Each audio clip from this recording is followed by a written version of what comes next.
Okay, good evening everyone. A warm welcome to Mo TV. Today's session is about the fluctuations in the medical parameters, in the medical situations we generally have during the summers.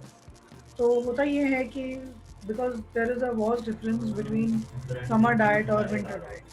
जब winter diet होती है तो हमारा खाने का जो pattern होता है वो अलग होता है, हमारा जो डे और नाइट का रूटीन होता है वो अलग होता है, हमारा जो पैटर्न होता है स्लीप का वो बहुत डिफरेंट होता है, और हमारा जो मॉर्निंग का शेड्यूल है वो बहुत डिफरेंट होता है। जब हम इतने डिफरेंट डिफरेंट शेड्यूल्स में अपने चल रहे होते हैं तो टेक्निकली उसकी वजह से हमारे मेडिकल पैरामीटर्स में बहुत ज़्यादा फ्लक्चुएशंस आ जाती हैं। तो क्या क्या ऐसे सिचुएशंस है, क्या क्या ऐसे रीजंस है कि मेडिकल पैरामीटर्स में फ्लक्चुएशंस आना जेन्युइन है, और क्या क्या ऐसे रीजंस हैं जो डाइट में हम उन फ्लक्चुएशंस को प्रिवेंट करने के लिए यूज़ कर सकते हैं। तो सबसे पहला पॉइंट ये कि टाइम का डिफरेंस, हमारा जो डे और नाइट का फ़र्क हो जाता है समर्स में और विंटर्स में। दिन लंबे होते हैं समर्स में और रातें छोटी होती हैं, तो technically you feel more active and alert most of the time of the day, most of the hours of the day. बाकी का पूरा टाइम आपको बहुत ज़्यादा नींद नहीं आने की सिचुएशन इस समर्स में होती है। विंटर्स में इसका उल्टा होता है, विंटर्स में हमें बहुत ज़्यादा थकावट, लेथार्जीनेस या वार्मथ, रजाई में एक बार घुस गए तो निकलने का मन नहीं कर रहा। गर्मी में ऐसा होता है कि ठीक है एसी चल रहा है, एसी से बाहर निकलने का मन नहीं कर रहा, लेकिन जनरली हम फिर भी एसी छोड़ देते हैं for couple of hours and we go out and हम अपना मॉर्निंग रूटीन जाते हैं, वॉक भी करते हैं, इधर उधर घूमते भी हैं। लेकिन सर्दियों में ज़्यादातर हम इन हाउस क्लोज वेदर में रहना पसंद करते हैं। तो एक तो ये डिफरेंस है। This difference creates a very big difference in our schedule. Generally हम लोग शेड्यूल में मॉर्निंग वॉक जो होती है या जो इवनिंग वॉक होती है, किसी भी टाइम ऑफ द डे हम जब वॉक के लिए निकलते हैं तो वो समर्स में हमारा पॉसिबल नहीं हो पाता, सॉरी विंटर्स में हमारा पॉसिबल नहीं हो पाता। समर्स में हम डेफिनेटली कुछ भी हो जाए हम वॉक के लिए तो चले ही जाते हैं। बहुत ज़्यादा गर्मी होती है तब भी हमें लगता है कि चलो थोड़ा सा वॉक कराते हैं, माइंड चेंज हो जाएगा, थोड़ा सा बाहर का एक बार ज़रा घूम के आ जाता है, चक्कर लगा के आ जाते हैं। तो नेचुरल ब्रीज अगर हमें कुछ फील हो जाए तो हम एक राउंड लगा के आते हैं। बट सर्दियों में क्या होता है, बाहर बहुत ठंड है, मन नहीं है, ये है वो है, बहुत बार हम अवॉइड कर जाते हैं। तो दूसरा डिफरेंस यहाँ आ गया, ये जो वॉक वाला पैटर्न है कि कभी कभी गर्मियों में तो रेगुलर वॉक होती है और सर्दियों में वॉक नहीं हो पाती है, इसकी वजह से it causes a big difference in your routine and as well as in your medical parameters। जब हम वॉक करते हैं तो शुगर कंट्रोल में रहती है, जब हम वॉक करते हैं तो ब्लड प्रेशर कंट्रोल में रहता है, जब हम वॉक करते हैं तो कोलेस्ट्रॉल बढ़ता नहीं है, जब हम वॉक करते हैं तो ब्रीदिंग इश्यूज हम अवॉइड कर लेते हैं, जब हम वॉक करते हैं तो नींद वो रात की अच्छी आ जाती है। तो जब हम वॉक नहीं करते हैं तो सब इसका उल्टा होता है। जब हम वॉक करते हैं तो एसिडिटी कम बनती है, कॉन्स्टिपेशन नहीं होती है। तो ये सारे रेलेवेंट फैक्टर्स हैं, इसीलिए मैंने ये पॉइंट मेंशन किया कि जब गर्मियाँ आती हैं तो गर्मियों में हम लोग बहुत अच्छे से वॉक वगैरह कर लेते हैं, लेकिन सर्दियों में हम लोग वॉक वगैरह अगर अवॉइड कर लेते हैं तो उसकी वजह से कॉन्सिक्वेंसेस हमारे हेल्थ पर क्या क्या होते हैं। तीसरा सबसे बड़ा डिफरेंस ये होता है कि जो एनर्जी लेवल होता है गर्मियों में और सर्दियों में वो डिफरेंट है। तो गर्मियों में रिक्वायरमेंट होती है ज़्यादा लिक्विडी फूड की, ज़्यादा लाइट फूड की, और सर्दियों में रिक्वायरमेंट होती है ज़्यादा हार्श फूड की जो थोड़ा हेल्दी हो, ज़्यादा स्ट्रॉन्ग हो और हमें ज़्यादा एनर्जी प्रोवाइड करे। तो जब ये डिफरेंस हमारा सर्दियों से गर्मियों में आता है तो हम लोग भले ही एनर्जी पे फोकस नहीं करते पर हम हाइड्रेशन पे फोकस करते हैं। तो ये एक बहुत बड़ा डिफरेंस होता है अपने मेडिकल पैरामीटर्स को कंट्रोल में करने का, which is generally positive parameter. क्यों? क्योंकि गर्मियों में आप जब ज़्यादा लिक्विड लेते हो तो सर्कुलेशन अच्छा होता है, न्यूट्रिशन एब्जॉर्प्शन अच्छा होता है, कॉन्स्टिपेशन कम होती है, एसिडिटी कम होती है। तो ये सारी चीज़ें आपके मेडिकल पैरामीटर्स को पॉजिटिव वे में भी इफेक्ट करती है। तो गर्मियों में ये पॉइंट कि आपको फ्लूइड ज़्यादा लेना पड़ रहा है, this is a positive point. दोनों हर पॉइंट पे हम एक पॉजिटिव और नेगेटिव पॉइंट दोनों चीज़ें फेस कर सकते हैं, ठीक है।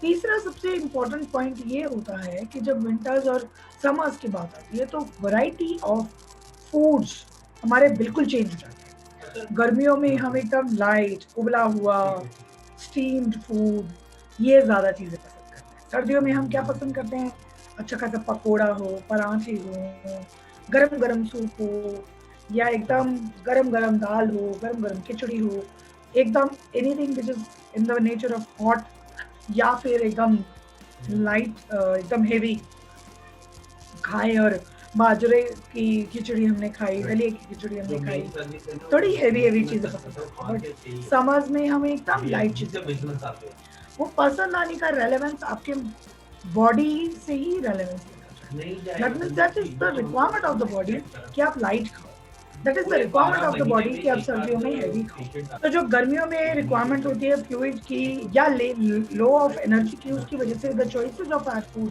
Also changes. अब पॉइंट आता है, हमने 5 पॉइंट मेंशन किए, अब पॉइंट आता है कि वो क्या क्या कंडीशन है जिसमें सबसे ज्यादा फ्लक्चुएशन आती है। पहला सबसे बड़ा जो मेडिकल सिचुएशन है जिसमें सबसे ज्यादा फ्लक्चुएशन आती है वो है hypertension, blood pressure. Blood pressure सर्दियों में ज़्यादातर हाई रहता है और गर्मियों में फ्लक्चुएट करता रहता है, कभी हाई हो रहा है, कभी बहुत लो हो गया, या कभी नॉर्मल हो गया, कभी बहुत ज़्यादा हाई चला गया। तो जो ये सर्दियों की बजाय जो गर्मियों में जो फ्लक्चुएशन होती है ब्लड प्रेशर की, वो इसीलिए होती है क्योंकि ब्लड प्रेशर सर्दियों में ऑटोमेटिकली बॉडी उसको रिफ्लेक्ट कर लेता है और आपका अपने आप ब्लड प्रेशर कंट्रोल में आ जाता है। क्यों? क्योंकि आपकी बॉडी में नेचुरल स्वेटिंग होती है, आपकी बॉडी में जितना भी एक्स्ट्रा सॉल्ट है वो पसीने के तौर पे आपकी बॉडी में से बाहर निकलता है, तो नेचुरली आपका ब्लड प्रेशर टेक्निकली कंट्रोल में रहेगा। This is a very major point. तो इसीलिए कहते हैं कि जब भी गर्मियों में आपको मेडिसिन लेनी है तो आप ये बात का ध्यान रखें कि आप जो भी मेडिसिन है उसको लेने से पहले एक बार ये चेक कर लें कि आपका ब्लड प्रेशर कितना है। अगर ब्लड प्रेशर नॉर्मल रेंज पे है तो आपका मेडिसिन का डोसेज ऑटोमेटिकली कंट्रोल हो जाएगा। दूसरा एक इस बात को रिफ्लेक्ट करता है फैक्टर कि गर्मियों में रिक्वायरमेंट होती है पानी की, लेकिन 80% लोगों के यहाँ एसी लग रहा है, चलिए 95% लोगों के, सब लोग एसी में बैठे हैं। जब हम एसी में बैठे होते हैं तो हमें प्यास नहीं लगती, पहला पॉइंट, हम पानी कम पीते हैं। दूसरा पॉइंट, हम अकेले रहते हैं, बहुत कम किसी से बात करना होता है, जब बात नहीं करना होता तो प्यास नहीं लगती, जब हम बात करते हैं तो हमें प्यास लगती है। तो ये जो 2 फैक्टर हैं ये आपका वाटर इनटेक कम करते हैं। जब वाटर इनटेक कम होता है तो टेक्निकली इसका रिफ्लेक्शन पड़ता है आपके ब्लड प्रेशर पे। बॉडी में से स्वेटिंग होती जा रही है, सॉल्ट निकलता जा रहा है, आप पानी पी नहीं रहे हो, बॉडी उसको बैलेंस नहीं करती और आपके फ्लक्चुएशन होने शुरू हो जाएंगे। तो आपको इस बात का ध्यान रखना है कि जब भी ब्लड प्रेशर का पॉइंट आता है, तो जब सर्दियों में आपकी रिक्वायरमेंट पानी की थी, आपने नहीं पिया तो ब्लड प्रेशर हाई हो गया। बट यही पॉइंट गर्मियों में भी हो सकती है कि जब आपकी पानी की रिक्वायरमेंट थी, आपने पानी नहीं पिया, ब्लड प्रेशर हाई हो जाएगा और ब्लड प्रेशर बिल्कुल लो हो जाएगा। क्यों? क्योंकि आपने पानी नहीं पिया है, बॉडी उसको मैनिपुलेट ही नहीं कर पा रही है, बॉडी उसको बैलेंस ही नहीं कर पा रही है। इतना ज़्यादा salt secretion in the form of sweating हो रहा है और आपको रियलाइज ही नहीं हो रहा है। क्योंकि ऐसा नहीं होता कि एसी में बैठने के बाद पसीना नहीं आता, एसी में बैठने के बाद भी कहीं ना कहीं किसी ना किसी बॉडी पार्ट पे आपको पसीना फील हो सकता है, अनटिल और अनलेस आपने बिल्कुल ही ऐसा टेम्परेचर रखा हुआ है कि पसीना ना आए, या फिर इसका बिल्कुल उल्टा होता है, बिल्कुल पसीना नहीं आता। तो होगा क्या, बॉडी में से अल्टीमेटली आपके समर्स की बजाय विंटर्स वाला कंडीशन रहेगा और रिक्वायरमेंट आपकी पानी की वही रहेगी, लेकिन आप नहीं पानी पी रहे हो तो फ्लक्चुएशन होती है।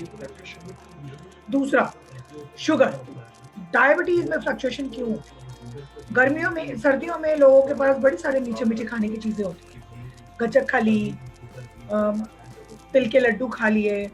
गर्मियों में हमारे पास बहुत लिमिटेड ऑप्शन होते हैं। गर्मियों में अगर फ्लक्चुएशन होती भी है तो तब होती है जब आप लोग जूस पी लेते हैं या आप मीठी लस्सी पी लेते हो, तब आपका शुगर बढ़ जाता है। और वो जो शुगर बढ़ता है वो आपका डायरेक्टली एकदम से शूट अप होता है, क्योंकि जब भी कोई मीठी चीज़ आप लिक्विड फॉर्म में लेते हो तो शुगर एकदम से राइज अप चला जाएगा। अगर आपने मीठा खाया तो शायद वो पहले पेट में जाए, डाइजेस्ट हो, एब्जॉर्ब हो, तब धीरे धीरे धीरे धीरे जाके शूट अप हो। लेकिन लिक्विड में तो इधर गया और उधर आपका शुगर लेवल ऊपर। तो ये चीज़ होती है विंटर्स और समर्स की रेलेवेंट। सर्दियों में शुगर धीरे धीरे धीरे धीरे बढ़ती है, यानी कि आपका HbA1c बढ़ जाएगा। गर्मियों में ओवरऑल शुगर भले ही नहीं बढ़ी, लेकिन आपका फास्टिंग बहुत ज़्यादा है या रैंडम बहुत ज़्यादा है। तो ऐसे केस में डॉक्टर क्या करता है, डर के मारे इंसुलिन बढ़ा देता है। गर्मियों में कई लोगों का इंसुलिन बढ़ जाता है, या फिर बिल्कुल इसका उल्टा हो जाता है। गर्मियों में आप लोग मीठा खाने की बिल्कुल आदत नहीं है, कुछ मीठा नहीं खा रहे हो, जीरो शुगर है, लिक्विड में भी ऐसा कुछ नहीं ले रहे हैं आप जो शुगर इनटेक बढ़ा सके, तो आपका क्या होता है, शुगर एकदम नीचे चला जाता है, बिल्कुल लो हो जाता है, क्योंकि आपका जितना भी फ्लूइड है, जितना भी स्वीट है, वो सब बंद हो गया। इसके अलावा तीसरी कंडीशन जो सबसे ज़्यादा फ्लक्चुएट करती है वो है यूरिक एसिड। यूरिक एसिड सर्दियों में सबका ऊपर चला जाता है, क्रिएटिनिन सबका विंटर सीजन में सबका क्रिएटिनिन हाई आता है, बट गर्मियों में ऑटोमेटिकली यूरिक एसिड आपका कंट्रोल में आ जाएगा। क्यों? वेरी प्रैक्टिकल रीज़न कि गर्मियों में आप पानी ज़्यादा पीते हो, सर्दियों में आप पानी कम पीते हो, इसलिए सर्दियों में यूरिक एसिड ऊपर चला जाता है और गर्मियों में यूरिक एसिड नीचे चला जाता है। तो ये जो फ्लक्चुएशन है, अल्टीमेटली नुकसान क्या हो रहा है, किडनी पे इफेक्ट आ रहा है कि आपकी किडनीज जो हैं वो खराब हो रही है। तो सोल्यूशन क्या है कि आप सर्दियों में भी उतना पानी पियो जितना आप गर्मियों में पी रहे हो। दूसरा फ्लक्चुएशन क्रिएटिनिन का, जो भी हमारे पास हाई प्रोटीन सोर्सेज हैं गर्मियों के लिए या सर्दियों के लिए, उन दोनों में डिफरेंस है। जो सर्दियों के लिए प्रोटीन सोर्सेज हैं उसके अंदर एनर्जी भी उतनी ही ज़्यादा है, और जो गर्मियों के लिए प्रोटीन सोर्सेज हैं उसमें एनर्जी लेवल उतना ही कम है। जैसे अगर गर्मियों की बात करो तो गर्मियों में हम बटर मिल्क प्रेफर करते हैं। ये बटर मिल्क एकदम लाइट है, कैलोरीज में ज़्यादा नहीं है, फैट नहीं है इसमें, लेकिन प्रोटीन अच्छा खासा है। तो ये जो फ्लक्चुएशन होता है प्रोटीन का, डिफरेंस है प्रोटीन का, ये आपका क्रिएटिनिन पे असर करता है। दूसरा क्रिएटिनिन पे असर होता है ग्रीन लीफी वेजिटेबल्स पे। जब समर्स की बात आती है तो ग्रीन लीफी वेजिटेबल्स कोई भी अवेलेबल नहीं है, या मोस्ट प्रोबेबली आप उन सब्जियों को इस्तेमाल करते हो जो कि आपकी नॉर्मल वेजिटेबल्स हैं, लाइट वेजिटेबल्स हैं। ये सारी वेजिटेबल्स आपकी किडनी फ्रेंडली है। तो सर्दियों में आपका क्रिएटिनिन ऊपर चला जाता है, लेकिन गर्मियों में वो क्रिएटिनिन नॉर्मल हो जाता है या लो आना शुरू हो जाता है। क्यों? क्योंकि आपका जो प्रोटीन इंटेक है वो बड़ा मॉडरेट है, प्लस ग्रीन लीफी वेजिटेबल्स नहीं है, जो भी वेजिटेबल्स है सारे किडनी फ्रेंडली, बड़ी लाइट है बॉडी में। तो ये आपका क्रिएटिनिन के लिए होगा। Urea same age factor with urea, जो यूरिक एसिड के लिए, बिकॉज वाटर कंजम्पशन आपका बढ़ जाता है तो यूरिया आपका कंट्रोल में आता है। इसका रेलेवेंस है यूरिन ट्रैक इन्फेक्शन का, यूटीआई के लिए। जिन लोगों को फ्रीक्वेंटली यूटीआई होता रहता है, स्पेशली इन समर्स, वो रीज़न यही है कि requirement of water intake is as much as your body weight, लेकिन आप उतना पानी नहीं पीते। जब आप उतना पानी नहीं, अल्टीमेटली आपको यूटीआई होने के सबसे ज़्यादा चांसेस होते हैं। प्लस बिकॉज ऑफ हीट आपका रिक्वायरमेंट ऑफ हाइजीन बढ़ जाता है, बिकॉज ऑफ स्वेट आपका रिक्वायरमेंट ऑफ हाइजीन बढ़ जाता है। जब ये दोनों चीज़ें नहीं होती तो आपको यूटीआई जल्दी होता है। सर्दियों में हीटिंग नहीं है, स्वेटिंग नहीं है, तो आपका हाइजीन का कोई प्रॉब्लम नहीं होता, इसलिए यूटीआई का प्रॉब्लम नहीं होता। प्लस गर्मियों में जितनी भी चीज़ें होती हैं ज़्यादातर हमारी सब शुगरी होती हैं, तो वो जो शुगरी चीज़ें होती हैं वो भी यूटीआई क्रिएट करने का एक रीज़न हो सकता है। तो आपको रिक्वायरमेंट है कि अगर आपको बार बार फ्रीक्वेंटली यूटीआई होता है तो सबसे पहला पॉइंट तो आप वाटर इनटेक अपना अच्छा रखोगे, दूसरा जीन अच्छा रखोगे, तीसरा पॉइंट जो सबसे इम्पॉर्टेंट है यूटीआई वालों के लिए, स्पेशली यूटीआई वालों के लिए, कि बॉडी का इंटरनल टेम्परेचर कंट्रोल करना है। बॉडी का इंटरनल टेम्परेचर कंट्रोल करने का मतलब ये है कि अंदर से गर्मी बाहर वो फील नहीं होनी चाहिए।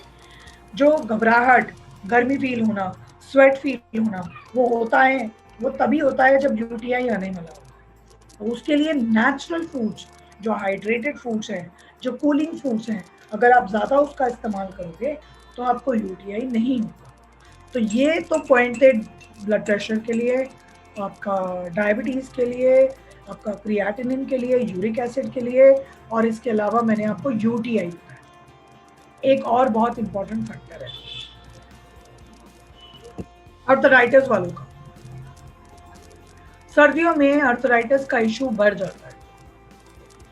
आई गेस सब इस बात को रेलेवेंस कर सकते हो कि सर्दियों में अर्थराइटिस का प्रॉब्लम बढ़ क्यों जाता है, क्योंकि सर्दियों में जितनी भी चीज़ें आती हैं वो सारी की सारी कहीं ना कहीं आपको बॉडी में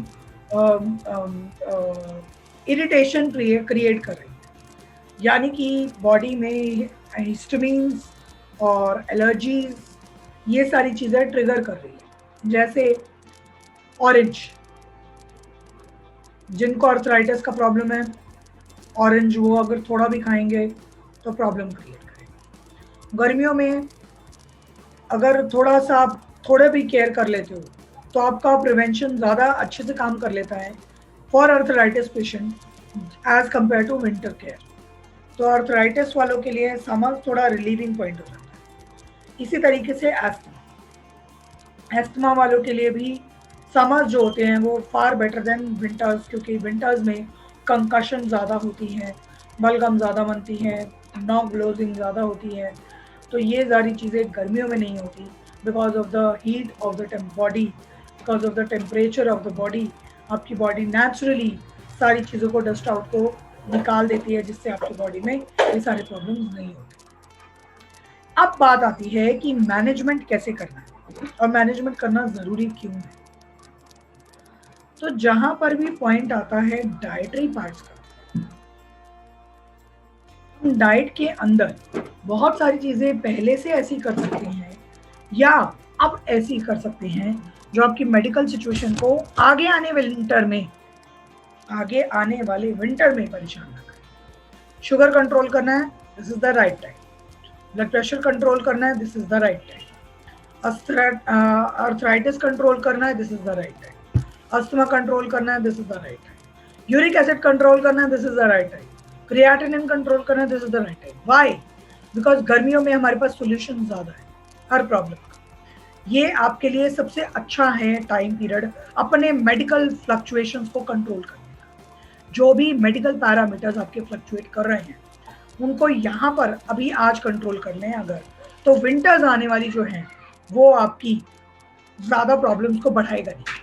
यूरिक एसिड आपका ज़्यादा बढ़ाएगा नहीं, क्रिएटिनिन आपका ज़्यादा बढ़ाएगा नहीं। तो अब आपको करना क्या है?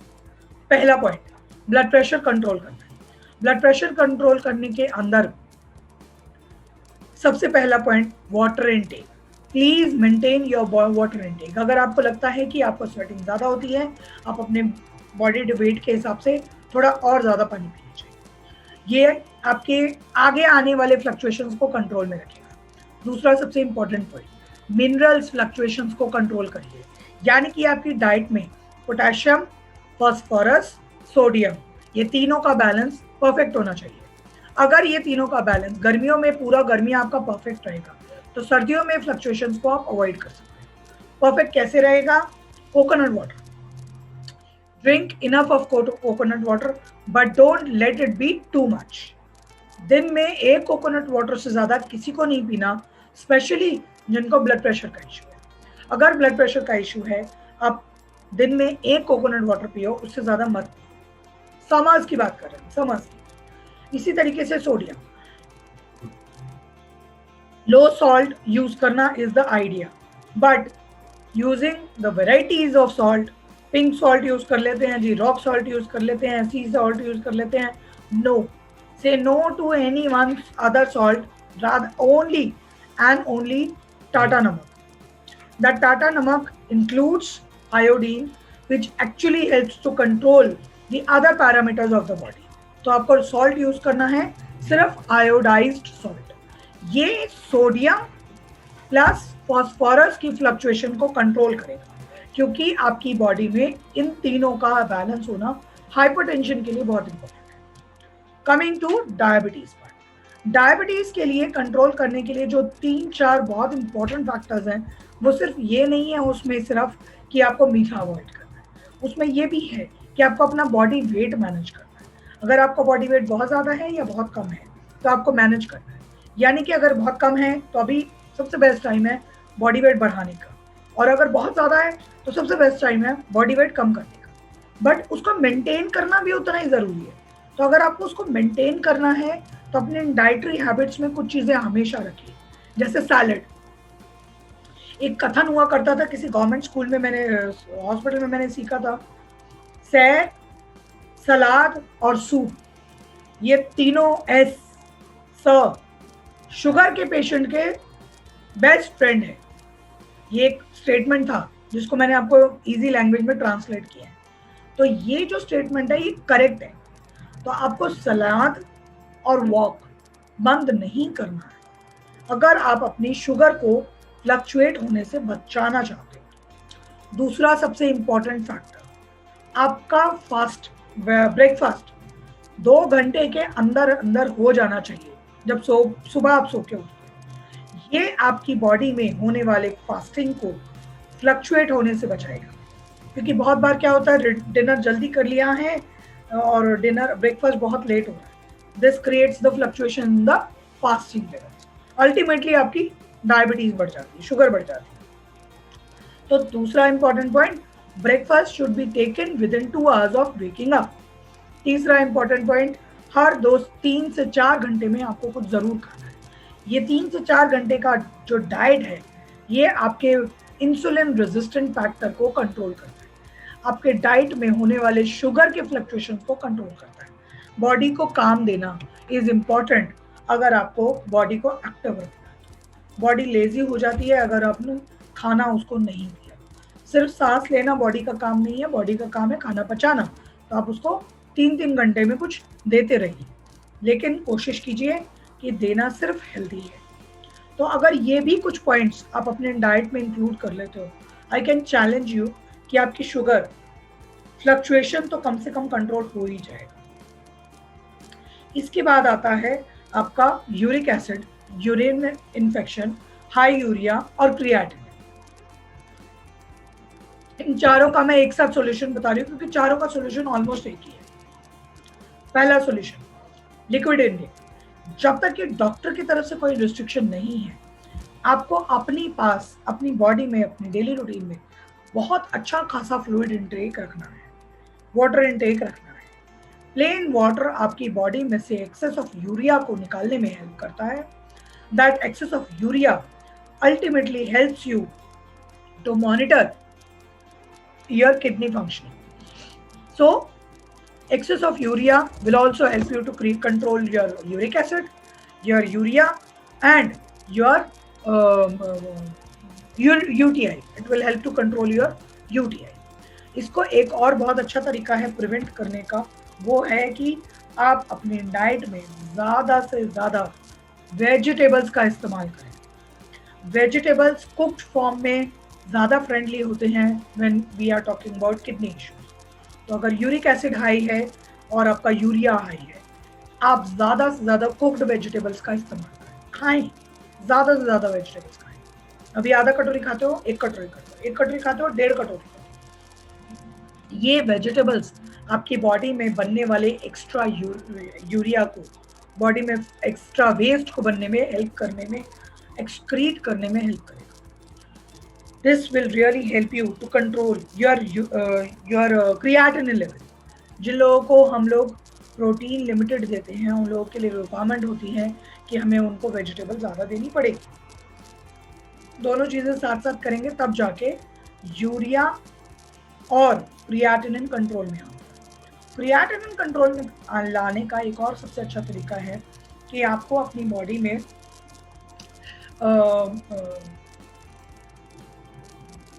आपको अपने डाइट में 2 प्रोटीन सोर्सेज एक साथ इंक्लूड नहीं करने। यानी कि अगर आपका क्रिएटिनिन हाई है तो आपको दही और दाल एक साथ इंक्लूड नहीं करना। ये आपको पॉइंट बहुत इंपॉर्टेंट है और आपको ध्यान रखना है, ठीक है। अब आता है यूरिया हो गया, यूटीआई हो गया। हाँ, common digestion problems. Common digestion problems के लिए हम लोगों का जो मेजर इशू जो हो सकते हैं, वो एक तो है आईबीएम, यानी कि irregular bowel movements. Irregular bowel movements गर्मियों में सीनियर्स में वन ऑफ द कॉमन में मेजर इशू। तो अगर आपको उसको कंट्रोल करना है ना, तो सबसे अच्छा तरीका ये है कि आप अपने डाइट में से लिक्विड को मॉडरेट करो, बजाय कि हाई करो। अगर आपको बहुत ज़्यादा प्रॉब्लम हो रही है, मूवमेंट ज़्यादा हो रही है, मोशन ज़्यादा हो रही है, तो आप अपना लिक्विड थोड़ा कम करो। बहुत कम नहीं करना है, सिर्फ थोड़ा कम। और अगर आपको स्टमक इश्यूज कॉन्स्टेंटली हो रहे हैं, तो अपना प्रोबायोटिक बढ़ा। जैसे ही आपका प्रोबायोटिक बढ़ेगा, वैसे ही आपका इश्यूज कम हो जाएंगे। लेकिन उस प्रोबायोटिक को बढ़ाने के बाद साथ साथ उसको प्रोबायोटिक को खाना भी देना पड़ेगा। मतलब बैक्टीरिया एक तरीके से हम अपनी बॉडी के अंदर पाल रहे हैं, तो अगर हम उसको पाल रहे हैं तो हमें उसको खाना भी देना पड़ेगा। अगर उसको खाना देना है तो आपको फाइबर खाना पड़ेगा। और जो बेस्ट प्रीबायोटिक होता है वो होता है फ्रूट्स। अगर डाइजेस्टिव इश्यूज ठीक करने हैं तो फ्रूट्स ज़रूर इस्तेमाल कीजिए। ये आपके बॉडी में होने वाले कॉमन आईबीएम्स को कंट्रोल करता है। तो अगर इरेगुलर बाउल मूवमेंट्स हो रही हैं तो पपाया मत खाइए, एक आध दिन केला खा लीजिए, सेब खा लीजिए, अमरूद खा लीजिए। आप अनार खा सकते हो, लेकिन आप पपाया एक आध दिन मत खाओ, ताकि आपका मोशन जो है वो कंट्रोल में आ जाए।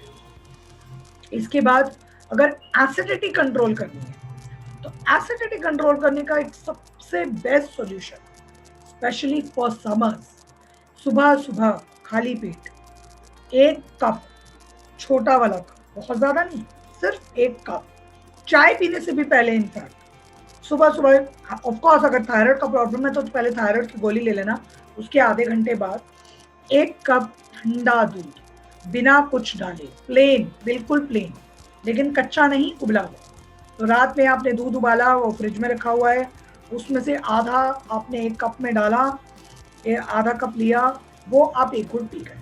अब 15 मिनट तक आप कुछ मत खाइए। ट्रस्ट मी, आपकी एसिडिटी जड़ से खत्म हो जाएगी, कभी पलट के वापस नहीं। ये आपकी डाइट में आपके पेट को पॉजिटिव वे में इतनी कूलिंग देता है कि आपका एसिड बैलेंस अपने आप ठीक हो जाता है।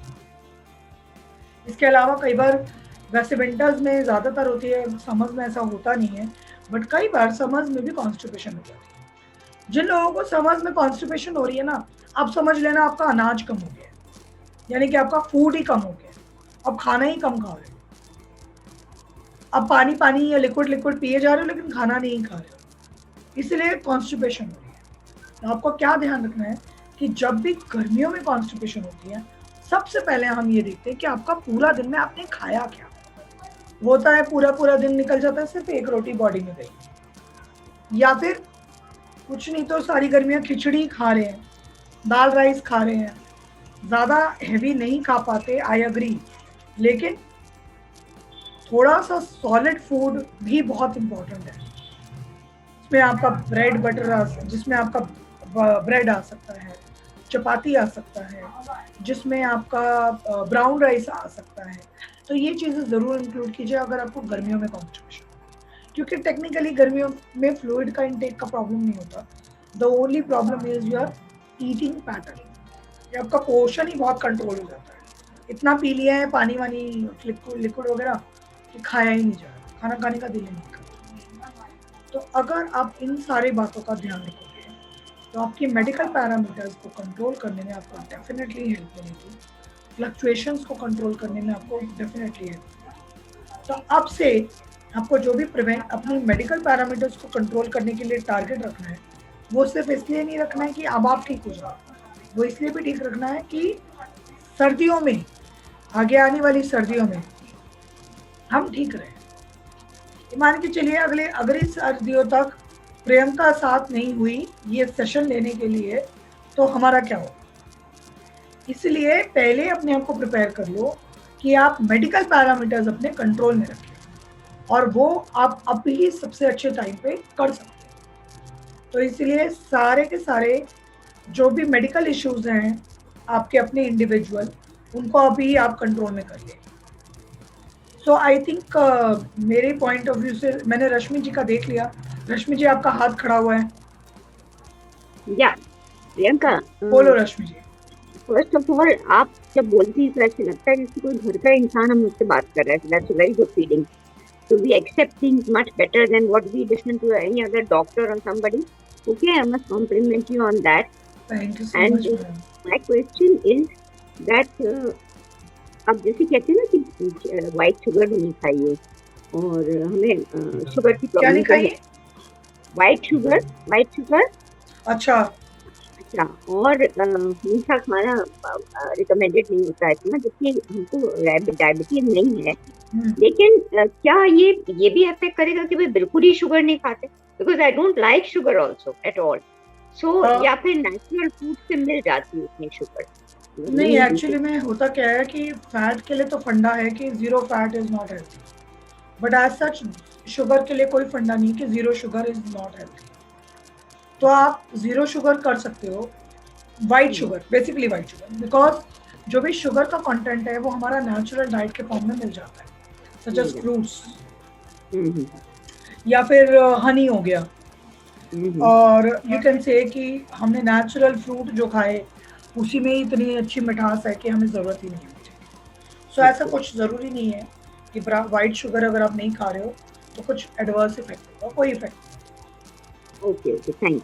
No problem. प्रवीणा तिवारी जी, आपने हाथ खड़ा किया मैम, बोलिए क्वेश्चन क्या है? दिल तोड़ने वाली बात कह दी कि आप अगले साल नहीं रहेंगी, ऐसा मत बोलिए. पॉजिटिव बात हम लोग को बोलिए. दूसरे मेरा प्रश्न ये है कि क्या ज्यादा लिक्विड यूरिक एसिड पे असर डालता है? सपोज मेरे यहाँ कोई आई थी, उन्होंने कहा हम 4 लीटर पानी पीते हैं और अभी उन्होंने टेस्ट कराया था, उनका यूरिक एसिड बहुत कम है. तो इसका कुछ है? हाँ, इसका रेलेवेंस है बॉडी वेट के हिसाब से, इसीलिए हम रिकमेंड करते हैं वाटर इंटेक, क्योंकि ज़रूरत से ज़्यादा वाटर इंटेक अगर आपका होगा तो होगा अल्टीमेटली यही कि आपकी बॉडी, आपकी जो किडनीज है उसके ऊपर प्रेशर पड़ रहा है. बहुत सिंपल सा एग्जांपल है, छन्नी होती है ना चाय वाली, छानते रहो, छिद जाती है एक टाइम पे आके, फेंकनी पड़ती है. एक छन्नी आप ज्यादा सालों साल नहीं चला सकते क्योंकि वो छिद जाती है. तो वो हमारी किडनीज भी छन्नी है, जितना ज्यादा आप उससे पानी डालते जाओगे, रिक्वायरमेंट है 2 लीटर की, आप पी रहे हो 4 लीटर, तो आपकी जो बॉडी की जो छन्नी है ना, जो किडनी है ना, वो आपकी पतली हो जाती है, becomes very it stops working properly. मतलब फिल्ट्रेशन इसलिए ज्यादा पानी पीने से यूरिक एसिड लो में चला जाता है. Okay, thank you Priyanka. No problem. किसी और ने हाथ खड़ा किया था. हाँ जी प्रियंका. हाँ जी.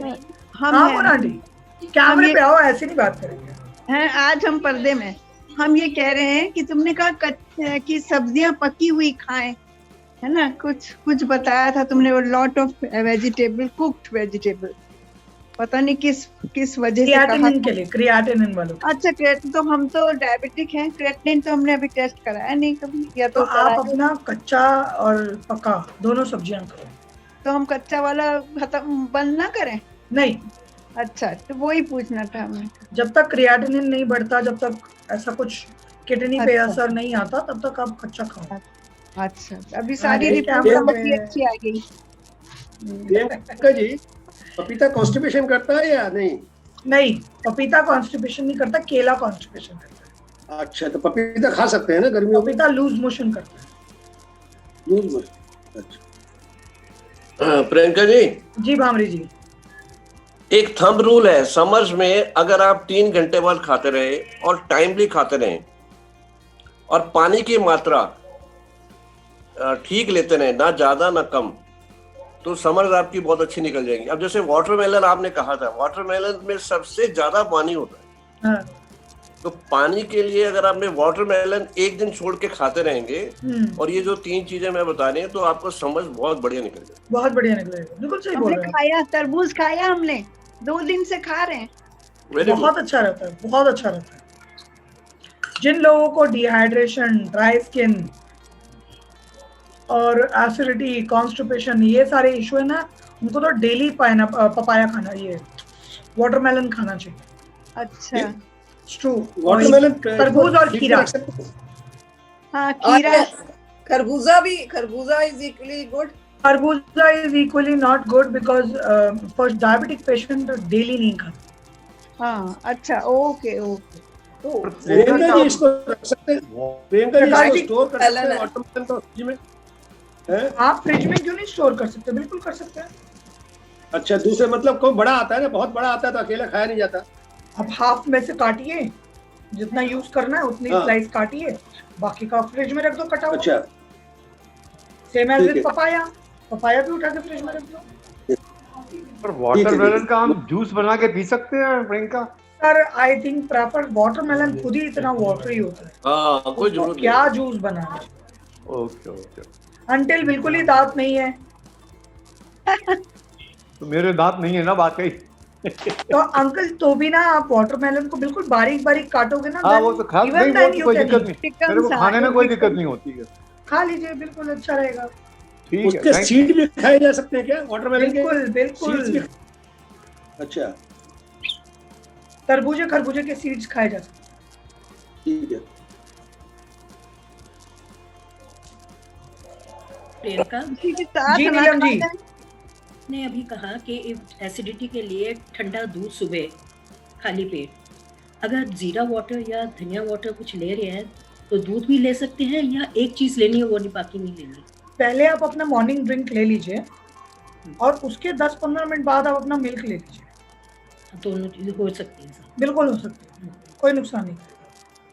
बस गर्मियों में हम एडवाइस करते हैं कि आप अजवाइन वाटर ना लें। अजवाइन नहीं, या जीरा या धनिया, हाँ चलेगा। जीरा अजवाइन दोनों मिक्स नहीं, जीरा अजवाइन दोनों मिक्स ले लें तो? अभी बहुत ज्यादा सर्दियां आ जाएंगी तो नहीं, तो सॉरी, अच्छा, बहुत ज्यादा गर्मी आ जाएंगी तो नहीं, तो नहीं अजवाइन तो नहीं ले रही मैं, नहीं आप ठीक ले रहे हैं, मैं प्रकाश जी के सवाल का जवाब। Anyone else have any query related to the? Priyanka ji एक चीज रह गई थी जी, दही और लस्सी। हाँ इसका जितना इस्तेमाल हो जाए समझ में, ये जो दूध कह रही है ना, दूध का इतना नहीं होना चाहिए। दूध तो वंस अ डे भी ले लिया, रात को ले लिया, सुबह ले लिया, इज सफिशिएंट। लेकिन मिल्क प्रोडक्ट्स जो है, दैट इज दही या lassi, you will agree with me, इसको जो आप प्रोबायोटिक्स कहती हैं, नेचुरल वे में प्रोबायोटिक्स आ जाती है, और आपकी जो इंटेस्टाइन्स का जो प्रेशर है लोअर इंटेस्टाइन्स का बना रहता है। मैं तो अभी कल परसों के सेशन में भी मैंने यही बात बोली थी कि हिंदुस्तानियों के लिए सबसे अच्छा गिफ्ट है बटर मिल्क। जो पुराने लोग छोड़ के गए हैं ना, बटर मिल्क, ये बहुत हेल्दी चीज है। जी, और ये एक ऐसी चीज है जो किसी भी मेडिकल कंडीशन में दिया जा सकता है, चाहे पेशेंट डायबिटिक हो, चाहे पेशेंट रेनल कंडीशन हो, आप आराम से पिए, बिना झिझक पिए, और दिन में 3 बार भी पी लोगे ना, आपको कोई नुकसान नहीं। नुकसान है, and millions of bacteria, useful bacteria मिल गया आपको। Exactly, and millions of E. coli will really help to maintain your digestive system. Yeah. So I agree with Mr. Bambri's point. It's true. पर प्रियंका जी ज्यादा लस्सी पीने से मेरे तो घुटने बहुत पेनफुल हो जाते हैं। हम घुटने पेनफुल होने का डेली पी नहीं सकती, डेली नहीं। ये साइकोलॉजिकल है, नहीं इससे नहीं हो आपको सकता। मैं वही बोलने वाली थी मिस्टर बामरी, इट्स साइकोलॉजिकल। साइकोलॉजिकल। मैं आपको एक छोटा सा एग्जांपल देती हूँ। मैं जब वो फोर्टिस हॉस्पिटल में प्रैक्टिस कर रही थी तो एक आंटी थी, वो पनीर नहीं खाती थी, मतलब कुछ प्रोटीन वाली चीजें नहीं पसंद करती थी, दूध नहीं पीती थी, छाछ नहीं पीती थी। उनको एस्थमा की प्रॉब्लम थी और सांस लेने में बहुत दिक्कत होती थी। किसी ने उनको, मेरी जो सीनियर थी, उसने ना चलते फिरते ये कह दिया, अरे अम्मा तुझे तो सांस की परेशानी है तो पनीर खाया कर, पनीर खाने से तेरा दमा ठीक हो जाएगा। She started eating paneer every day, 3 times in a day. Just psychologically. वो दूध नहीं पीती थी, दही वगैरह बिल्कुल नहीं खाती थी, लेकिन उसे दालें भी बिल्कुल पसंद नहीं थी आंटी को, लेकिन उन्होंने पनीर खाना शुरू कर। Psychological push. हमने पनीर दमा में हेल्प नहीं करता, 1% नहीं हेल्प करता, लेकिन वेट गेन करने में हेल्प करता है। जहां उनका न्यूट्रिशन गेन हो गया, she started recovering. हाँ, इम्यून बढ़ गया, इम्यून सिस्टम बढ़ गया, नेचुरल प्रोटीन मिल गया डाइट को, तो आपका भी ये जो पॉइंट है ना, ये सिर्फ साइकोलॉजिकल है, क्योंकि पुराने लोगों ने कह दिया है कि दही खाने से जोड़ों में दर्द होता है। हाँ बिल्कुल। नहीं, दही खाने से नहीं होता कुछ भी। अरे तो चलो कुछ भी है, ये साइकोलॉजिकल है मैम। नहीं, दही खा लो कुछ नहीं होता, लस्सी पीने से। ये है आपका साइकोलॉजिकल। ये आपने घर कर लिया इस बात को, घर कर लिया आपने इस बात को, और कुछ भी नहीं। अच्छा एक सॉल्यूशन बताती हूँ, उसको रूम टेम्परेचर पे क्यों नहीं पीते हो? गरम मतलब बिल्कुल ठंडा नहीं पीना है, फ्रिज का ठंडा मत पियो, माइक्रोवेव में 10 सेकंड के लिए रख दो। हाँ ये ठीक है। माइक्रोवेव में 10 सेकंड के लिए रख दो, उसकी तासीर ठंडी नहीं रहेगी, नॉर्मल सा हो जाएगा, तब आराम से पी लेना। और पीन तो पहला तुसी कहना वीना जी कि मैंने कुछ नहीं होना, मैं लस्सी पी रही हूं, उच्ची अच्छा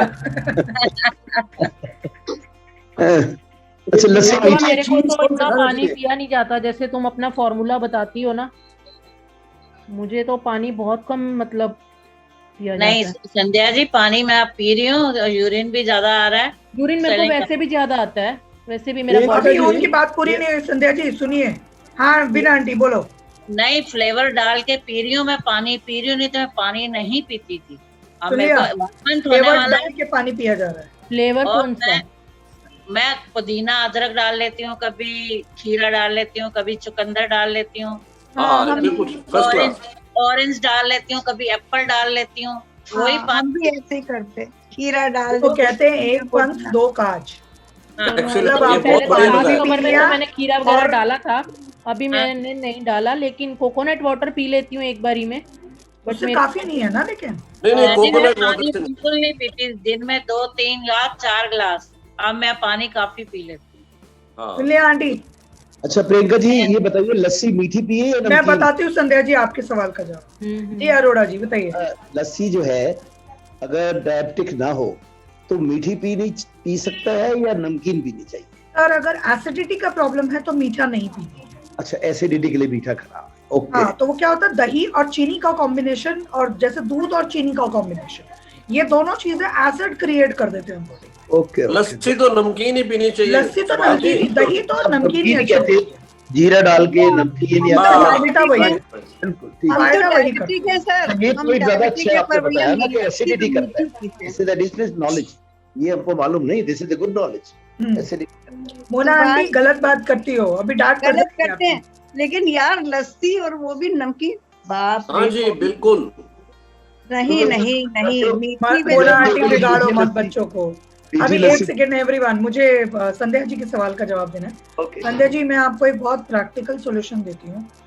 आप हर 45 मिनट में 2 घूंट पियो बिना टेस्ट के, प्लेन वाटर, आपके अपने आप आदत ठीक हो जाएगी। ये मोबाइल पानी पीने बैठते हैं ना। I will try my best. मैं बहुत कोशिश करती हूँ आपके लेक्चर के अकॉर्डिंग मैं पानी बढ़ाऊं, लेकिन वो नहीं आप एक काम करो ना, आपके पास 2 सॉल्यूशन है। एक तो ये जो मैंने अभी बताया कि जब भी पानी पी रहे हो ना, पूरा 1 गिलास, हम सोचते हैं 1 गिलास पानी तो कम से कम पिए, मत पियो 1 गिलास, एक बारी में सिर्फ 2 घूंट पियो। या तो आप ये अप्लाई कर सकते हो, ठीक है, स्टार्ट विद दिस फर्स्ट। दूसरी चीज जो बीना जी ने बोला, प्लेन वाटर पियो ही मत, फ्लेवर्ड ही पियो। तो ये जो एप्पल कह रहे हैं, एप्पल उसमें ग्रेट करके डाल दूं?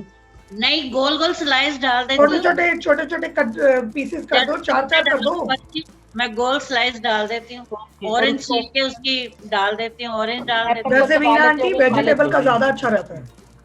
वेजिटेबल में तो मैं पुदीना और अदरक या अपना उसका बीटरूट का पीती हूँ ज्यादा। बीटरूट का डाल सकते हो संध्या आंटी, आप बीटरूट का डाल सकते हो, क्यूकम्बर यूज कर सकते हो, क्यूकम्बर में आप पुदीना भी यूज कर सकते हो, उसी में ही पुदीना के पत्ते डाल दिए थोड़े से, पुदीना और अदरक का इस्तेमाल कर सकते हो। इसके अलावा पाइनएप्पल का इस्तेमाल कर सकते हो, ये पाइनएप्पल फ्रूट ऐसा है जो आपका उसमें अच्छा रहेगा। वाटरमेलन का इस्तेमाल कर सकते हो कि 4-5 वाटर, वो देखो मोना आंटी दिखा रही है क्यूकम्बर वाला। तो कितने घंटे तक उसको खत्म करना होता है जो बनाया है? मैं बताती हूँ, 1 मिनट अभी खत्म। ये देखो आप मोना आंटी, देखा इनकी सेहत का राज यही है, सारा ठीक है। अब आपको करना क्या है, अब आपको करना क्या है, जो भी आपको पानी बनाना है 4-5 घंटे आप उसको बाहर छोड़ दो, वो पानी बन जाएगा। अब आप उसको उठा के फ्रिज में रख दो और थोड़ा थोड़ा थोड़ा थोड़ा निकाल के पीते रहो। जो सब्जी या फ्रूट आपने उसमें डाला होगा उसको एज अ सैलेड खा लेना, फेंकना नहीं है। It should be colored water, colored. ठीक है। हाँ, it will be coloured water. और इसके अंदर क्या होगा, जैसे आप खीरा डाल रहे हो तो पहले ही छिलका निकाल के डालो ताकि आप बाद में उसको एज अ सैलेड खा सको। अगर आपको लग रहा है कि छिलके समेत खाना है तो छिलके समेत खा लो। भीगने के बाद तो वैसे भी छिलका सॉफ्ट हो जाएगा, कोई नुकसान नहीं करेगा। तो watermelon, papaya, watermelon, pineapple, cucumber, mint, apple, beetroot, ये कुछ ऐसे वेजिटेबल्स हैं जिनका आप डिटॉक्स वाटर, इसको कहते हैं डिटॉक्स वाटर, ये आप आराम से बनाइए, पूरा समझ कीजिए, आपका वेट भी कम हो जाएगा। Thank you. गाजर भी गाजर पर ही गर्मियों में अवेलेबल नहीं है, इसलिए मैंने बोला ही नहीं। अभी तो मिल रही है, अभी खूब अगर मिल रही है तो आप बिल्कुल यूज कीजिए। गुड़गांव में मिल रही है। चलिए, very good. Everyone hold on. Mister Satish, आप कुछ क्वेश्चन करना चाहते हैं, आपने हैंड रेज किया। सर आपको अनम्यूट करना पड़ेगा, आप म्यूट पर हैं। मैं क्वेश्चन करूं? मैं प्रकाश जी एक मिनट। प्रकाश जी एक मिनट। अच्छा, हाँ जी। मैं पूछ रहा था, दही और लस्सी कहते हैं रात को नहीं पीनी चाहिए, ये क्या लॉजिक है? सर ये लॉजिक तब तक था जब तक दही या लस्सी को मट्टी के बर्तनों में रखा जाता था। दही लस्सी तो मट्टी के बर्तन में रखते थे, हांडी में। अच्छा, अब हांडी में तो कोई नहीं रखता, हांडी में रखने से ठंडा हो जाता है। अच्छा, आप अगर दही या छाछ को रूम टेम्परेचर पे पियोगे तो वो नुकसान नहीं करेगी। रात को भी खा सकते हैं ना दही? बिल्कुल बिल्कुल खा सकते हो, मैं रोज खाती हूँ। मेरी वाइफ नहीं देती मेरे को। आप उनको एक बार मेरे से बात करवा देना, मैं सॉल्यूशन दे दूंगी मैम को। ठीक है। जी प्रकाश जी बोलिए। ये मेरा वजन बहुत ज्यादा है, मैं चीज खा सकता हूँ? नहीं खा सकते। अमूल चीज खा सकते हो। खा सकते हैं। वजन उसमें कोई फर्क नहीं पड़ेगा ना? वजन इतना खा रहे हो वो मैटर करेगा? अब एक दिन में 10 स्लाइस खाओगे तो जरूर मैटर करेगा। नहीं, एक क्यूब में एक क्यूब ग्रेट करके सलाद में डालता हूँ। चलेगा, बेस्ट है, बहुत अच्छा है। प्रोटीन सैलेड बन गया। ब्रोकोली सलाद में, हाँ, ग्रीन सैलेड में प्रोटीन सैलेड बन गया। हाँ। Anyone else have any query?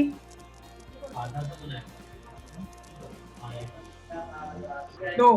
तो आई थिंक आज का पॉइंट कुछ समझ में आया होगा, how to control the fluctuations in your parameters for your body, medical parameters के लिए बहुत सारे रेलेवेंट पॉइंट्स आपकी समझ से related I have tried clearing it out.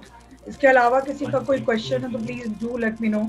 अच्छा, ये दही जो है ये फ्रिज में से डाल के हीट करके खा लें?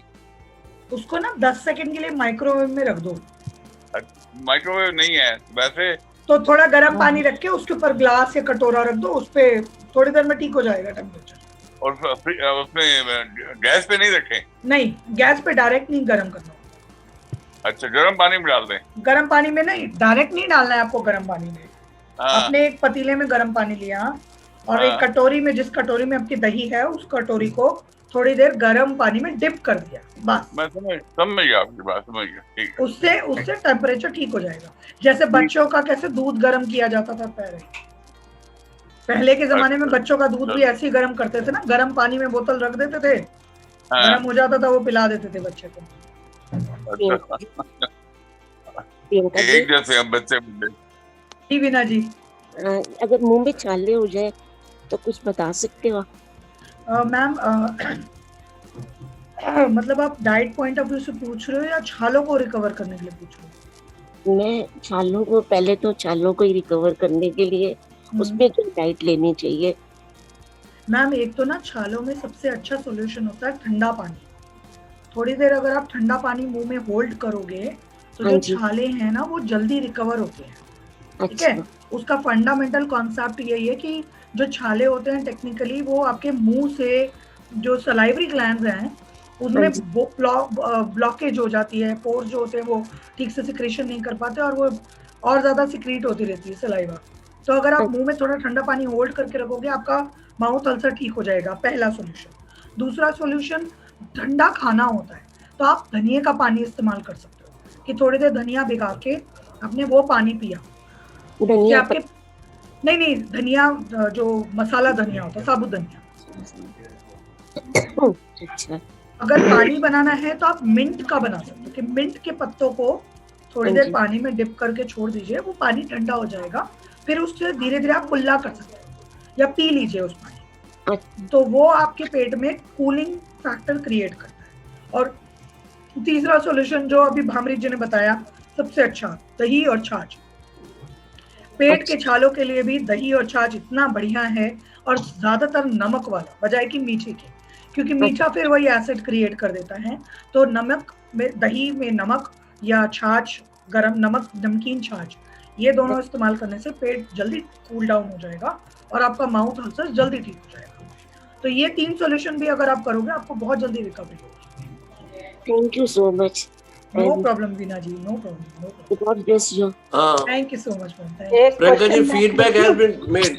Thank you so much, thank you so much Bhamri ji. Priyanka ji, हमने भी दे दिया, फीडबैक दे दिया जी। प्रवीणा जी, प्रवीण जी, हाँ जी बोलिए मैम। ये फीडबैक कहते हैं कि दही में नमक डाल के खाने से उसका पौष्टिकता कम हो जाती है। गलत कहते हैं, ऐसा कुछ नहीं। ऐसा तो कुछ नहीं सुना। नहीं, मैंने मेरे को भी पहले किसी ने ये सवाल किया था कि कहते हैं नमक डालने से उसके बैक्टीरिया मर जाते हैं। हाँ। नहीं, ऐसा नहीं होता। हाँ जी Sharma ji. I was saying feedback form डालने के बाद ना stay on the net for about 8 minutes। उसको ढूंढ के हाथ कर देते हैं ना, वंस भी लॉग आउट हो जाता है फिर वो मिलता नहीं है। ठीक है। आई एम हियर, आप कर लीजिए। कर दिया जी, आज का कर दिया। आप बात करते रहे ना, इसलिए फटाफट कर दिया हमने। कर दिया। Very nice, thank you. 5 star hotel बना दिया आप। प्रियंका जी, हाँ जी भामरी जी। अब आपने सबने फीडबैक कर दिया, एक गाना सुन लो शर्मा जी सर ने। मेरे पास म्यूजिक नहीं है, बाबरी जी सिर्फ आप सुनाओ। एक कोई भी एक। वन। बाबरी जी आप सुनाओ। I don't have music.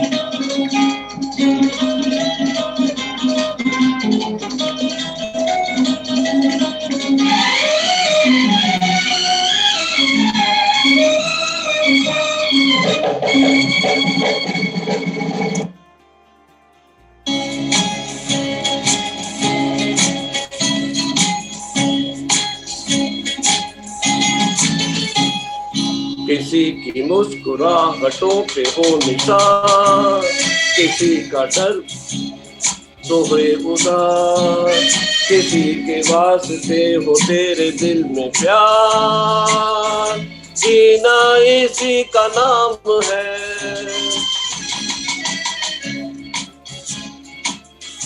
पे हो निशान, किसी का दर्द मिल सके तो ले उदास, किसी के वास्ते हो तेरे दिल में प्यार, जीना इसी का नाम है।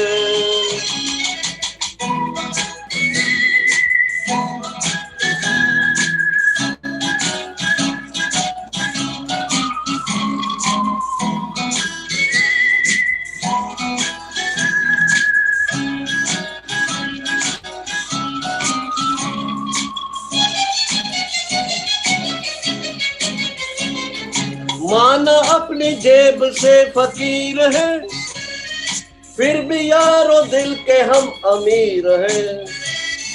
माना अपनी जेब से फकीर है, फिर भी यारो दिल के हम अमीर हैं। मिटे जो प्यार के लिए वो जिंदगी, चले बहार के लिए वो जिंदगी, किसी को हो ना हो कि हमें तो एतबार, जीना इसी का नाम है।